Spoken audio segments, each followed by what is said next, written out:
merci d'être présent. Et juste quelques mots sur cet ouvrage, et puis le resituer un peu dans le travail que nous sommes en train de faire.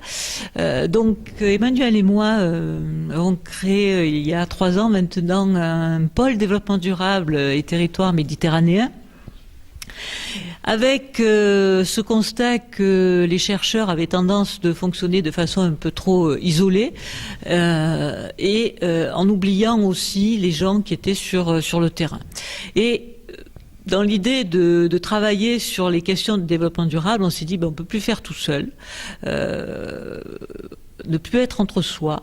Et du coup est venue l'idée de créer une équipe interdisciplinaire, donc qui mêle à la fois les sciences, on va dire, dures, notamment l'environnement, et puis le droit, l'économie, la sociologie, la géographie. Et au-delà de ce rapprochement des recherches interdisciplinaires, eh bien, on s'est dit il faut travailler aussi la relation chercheur et praticien. Et du coup, nous fonctionnons un peu dans cette idée-là, donc depuis quelques années, c'est-à-dire qu'on organise à la fois des rencontres, des séminaires, des colloques. Et à l'issue de ces travaux, à l'issue de ces travaux, nous produisons un certain nombre de publications. Donc vous avez là-bas quelques notes du pôle qui sont présentées et qui sont parfois faites par des responsables d'administration, qui ont une sensibilité à ces questions de développement durable. Et donc, parmi ces colloques, l'année dernière, nous avons décidé d'aborder cette question du développement durable sous un angle un peu différent. On a l'habitude d'aborder, on nous parle beaucoup de justice sociale, de processus, d'agenda 21, et donc on s'est dit il faut peut-être voir les choses un peu différemment, de façon à pouvoir croiser ces champs disciplinaires. Et est venue l'idée d'aborder le développement durable sous 3 angles: la vulnérabilité, l'équité et la créativité territoriale. Et donc, puisque c'est un peu notre focus, donc dans le champ du bassin méditerranéen. C'était un peu l'idée de cet ouvrage, de porter à connaissance de toutes ces nouveautés dans différents champs disciplinaires. Donc avec cette idée par rapport au développement durable et par rapport aux disciplines existantes, d'apporter un peu une valeur ajoutée. Et c'est comme ça qu'on a des chercheurs qui nous parlent de vulnérabilité, mais pas seulement de vulnérabilité, mais qui introduisent la notion de vulnérabilité résiliencaire. C'est-à-dire que on ne va pas regarder simplement le territoire sous le volet sous son aspect fragile, de risque, mais on va introduire aussi à la fois la lecture des risques, mais aussi tout le potentiel que peut avoir ce territoire dans sa capacité à rebondir par rapport à une fragilité, à des menaces liées au réchauffement climatique, à la pollution, etc. Ça parle de la Méditerranée et on sait tous que cette Méditerranée est en pleine transformation. De par les derniers événements. En fait, la créativité, on l'a voulu au sens large, c'est-à-dire aborder les questions artistiques, mais pas que. Aborder aussi la question d'industrie créative, d'innovation, etc.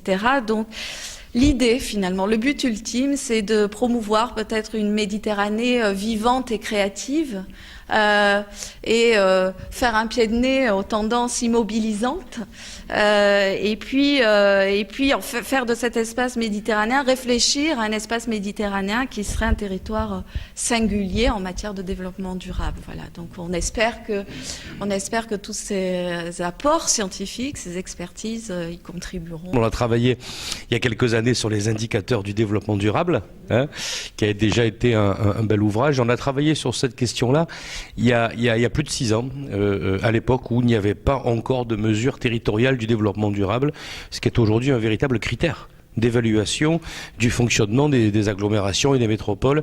Et vraiment, je leur rends hommage parce que vraiment, elles ont mis en place cette méthodologie, cette analyse qui permet aujourd'hui, là où ça existe, c'est-à-dire pas dans tous les territoires, on va dire que dans les territoires les plus avancés aujourd'hui, les citoyens co-construisent un espace de décision en matière d'usage de l'environnement et de consommation des territoires. Ça, c'est très important parce que finalement, c'est un peu précurseur de ce que vous avez lu voulu donner en grand format dans ce recueil. Alors, vous le verrez, c'est un ouvrage collectif d'un colloque qui est pas ancien, qui a quelques mois, mais qui s'est passé à la charnière des révolutions arabes. Et c'est vrai que, alors je ne sais pas quelle mouche nous avait piqué, mais finalement on a eu le nez creux, puisqu'on a parlé de résilience, de vulnérabilité, d'équité, dans un colloque où il ne se passait rien politiquement à ce moment-là, de l'autre côté de la Méditerranée. Et après le colloque, alors je ne pense pas que ce soit la cause, 2 mois après, c'était le début de la révolution tunisienne, puis des autres événements que vous avez bien sûr tous suivis. Mais quand même, pointé dans notre affaire, je m'en souviens très très bien, une inquiétude qui était un peu générale, qui était de dire qu'effectivement, quand on accumule de la vulnérabilité, qu'on limite le niveau d'équité et que la créativité est écrasée par des systèmes politiques qui ne sont pas efficaces, on génère un risque social tôt ou tard, d'une manière ou d'une autre. Bon. Et ça, c'était une posture qui était, on va dire, un peu latente, on va dire. Il y avait une sorte d'idée comme ça qui revenait. Mais bon, comme on avait, on va dire, un certain nombre de politiques, entre guillemets, autour de la table, l'idée n'a pas été dite comme ça. Elle a été beaucoup plus dite par des universitaires qui ont témoigné. Et heureusement que la liberté universitaire est quelque chose de très très concret. Moi, dans l'introduction, qui n'est pas du tout l'introduction du colloque, l'introduction de l'ouvrage de moi, mais c'est une des contributions au colloque qui a été par mes amis transformée en préface. J'insiste beaucoup sur la partie de co-responsabilité que nous avons dans l'espace méditerranéen.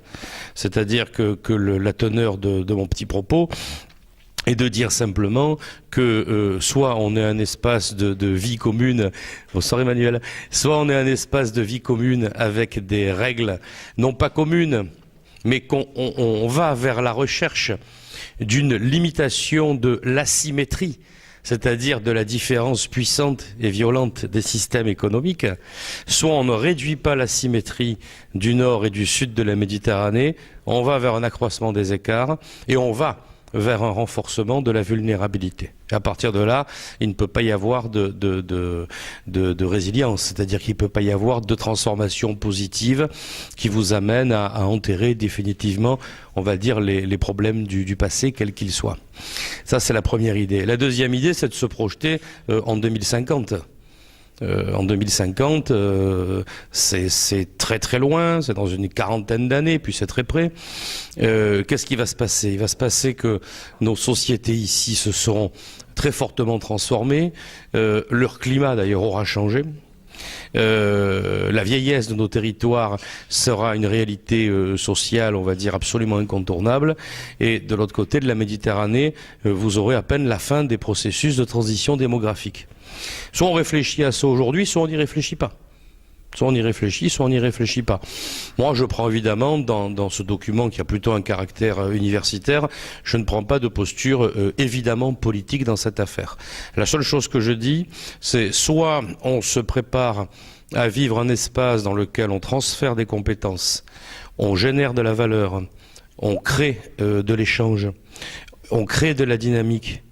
On le fait bien sûr au gré, tout autant qu'on peut le faire et que les systèmes ne sont pas bloqués. Mais par contre, on sait une chose, c'est que si on ne le fait pas, on continue à faire de la Méditerranée du Sud une prison des peuples. Et à partir de là, qu'on soit dans tel ou tel modèle de vie politique, ça change finalement pas grand-chose. L'inéluctable continuera et les problèmes économiques et sociaux vont s'accumuler. Dans ce livre, ce qui est intéressant, moi je crois que c'est vraiment l'extrême diversité des postures qui sont exposées. Voilà, ça c'est vraiment important. Vous avez vraiment beaucoup de gens qui ont pris la parole, qui ont écrit sur ces thématiques-là, qui sont les thématiques de l'avenir, parce qu'on sait, et j'en conclus par là 3 choses. La première, c'est que la Méditerranée est un espace qui devient extrêmement fragile sur le plan environnemental. Voilà. C'est-à-dire que le réchauffement climatique, l'effondrement des ressources en eau, la destruction des terres arables, il faut développer des modes d'incubation. Il faut développer le transfert entre universités et entreprises. Tout ça, ce sont des mécanismes qu'on appelle de take-off, de démarrage économique, qui prennent on va dire, un certain temps à se mettre en place. Donc ça, c'est vraiment très compliqué.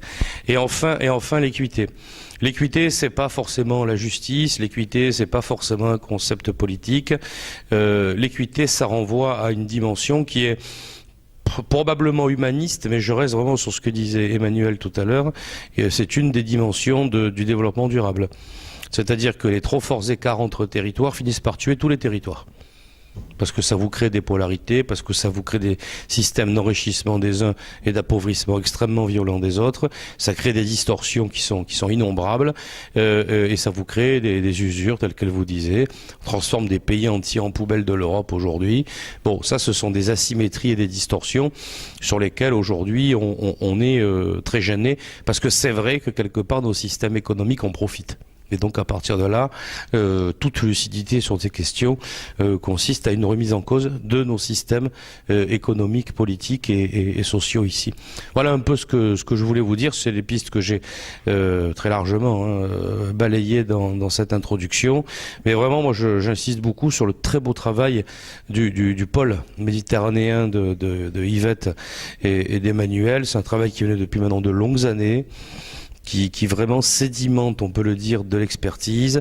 Les notes que vous avez au fond, si vous voulez les prendre, elles vous relatent quand même un certain nombre de choses assez pointues, assez fines, qui ont été faites. Et moi, je qui ne suis pas, même si je suis enseignant dans cette maison à Sciences Po, je ne suis pas en tant que tel un universitaire.